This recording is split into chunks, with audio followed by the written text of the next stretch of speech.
Hello, I'm Dr. Peter Martone, and I want to welcome the 35 of you that have signed up for the Gluten-Free Challenge.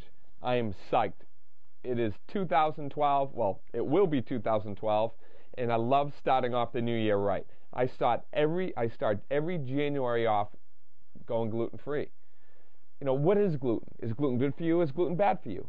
You know, why is gluten, bad for you? Gluten is in wheat, right? It's a protein. And the protein, the wheat that your grandparents had, is not the same protein that we have now. It has been so genetically modified, it's been estimated that 75% of the population, in some way or another, are allergic to the gluten protein in wheat.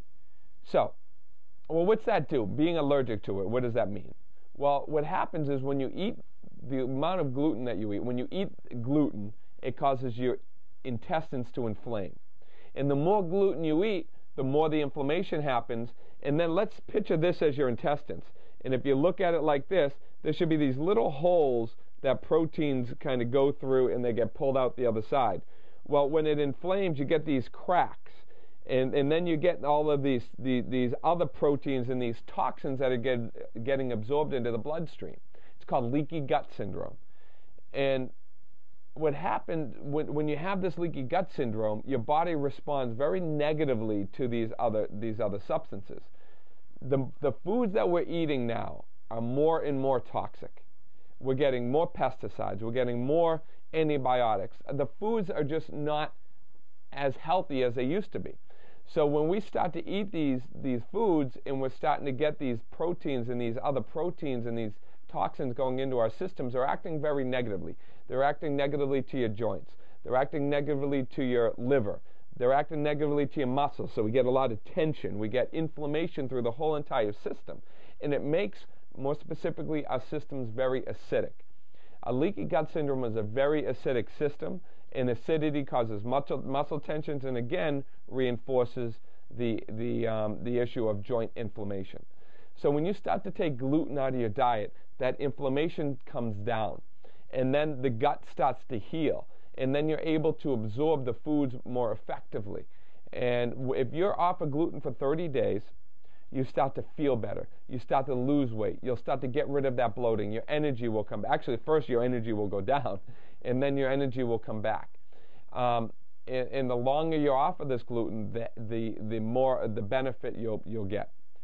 Then what will happen is in February, when you start to add gluten back into your diet, the way that you react to it really gives you the determination of how allergic you are to it.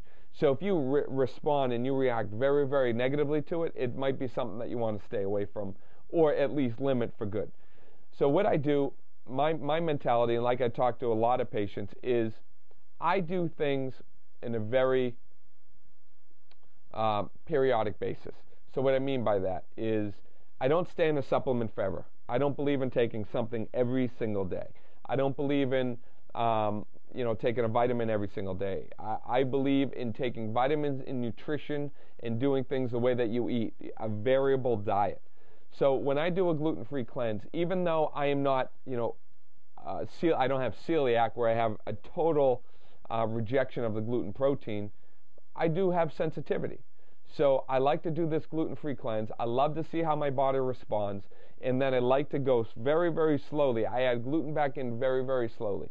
And what it does is it builds habits into your body. It builds habits, into your rituals where you'll start to look at bread differently. So maybe instead of having a sandwich, you'll have a wrap.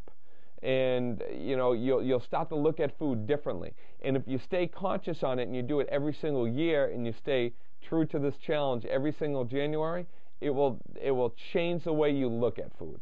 So I just want to say thank you so much for taking the time to listen to this video. And also, there are a couple components to the site that I want to go over. The first, when you go in, I don't exactly, if you go into the chart, there's a chart that you can find, and you can chart your progress. You'll chart the amount of water that you eat that day, the percent that you think you're gluten-free. See, when you're going gluten-free, it's a learning process. There's so much that it's involved. You could have barbecue sauce and then find out that there was gluten in it. So I would just want to get a sense of where you are along that point. were you bloated? Were you not bloated? What your energy levels are like? So charting your progress along this gluten-free gluten-free month is very, very important. Also, I'm going to use Facebook /Atlantis Wellness as a resource.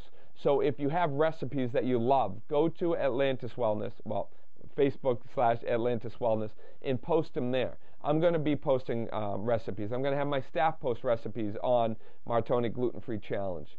And I just want this to be a resource. It stays up all year round. So for your friends, when you do it, they can listen to this video and they can start to get dipped a little bit. You know what I mean? So thank you for being on board. I'll record a video a week so we can have kind of some interaction, and then at the end of it we'll have a conference call where everybody can kind of get on the line and talk about their experience. So thank you so much for listening to this video. I look forward to seeing you guys on the other end, because it's not an easy task, but staying committed, you definitely will start the new year off right. Thank you.